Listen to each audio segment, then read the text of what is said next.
Hello everyone. Today we're gonna replace the front stabilizer link since it has started to make a clunking noise during bumpy ride. Let's start.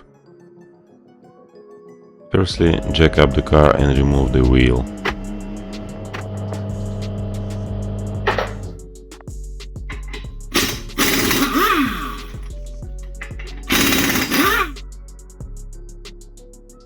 Apply a WD-40 on the link nuts. Remove engine's splash guard.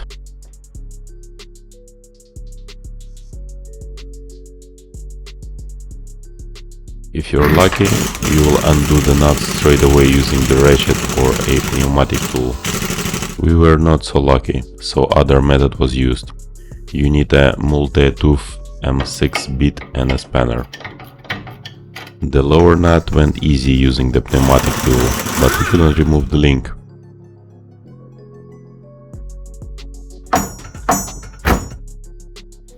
Luckily, I have a tool for such cases.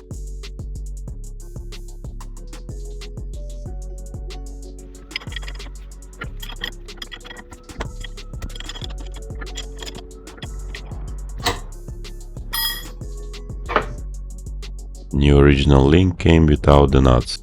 According to the manual, it is not required to replace the nuts. I have few crowfoot wrench sets for this kind of nut fastening.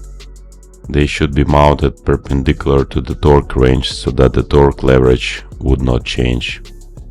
Fasten the nuts. The upper one can be tightened down using the help of a standard socket.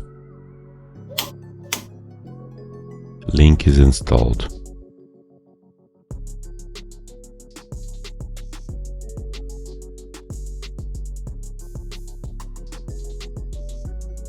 Torque down the wheel bolts to 120 Nm.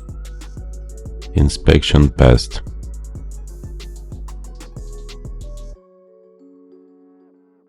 Job done, and thanks for watching.